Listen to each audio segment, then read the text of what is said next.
আসসালামু আলাইকুম এভরিওয়ান, কেমন আছেন সবাই? আচ্ছা, আপনারা কেউ কি আলুটি চিনেন বা নাম জানেন? আমিও জানতাম না।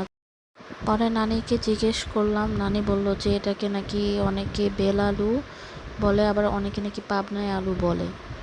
তো এই আলুটা খেতে অনেক মজা। এই আলুটা ভর্তা করা যায়, এই আলুটা দেশি মুরগি দিয়ে রান্না করা যায়, গরুর মাংস দিয়ে রান্না করা যায়, এছাড়া অন্যান্য সবজি দিয়ে রান্না করা যায়। শুকনা মরিচ দিয়ে এই আলুটা ভর্তা করলে খুব টেস্ট লাগে।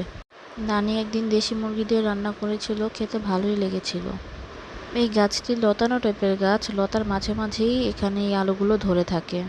দেখতে এত সুন্দর লাগে কি যে বলবো, এই জন্য ভালো ভিডিও করে আপনাদের সাথে ভিডিওটি শেয়ার করি।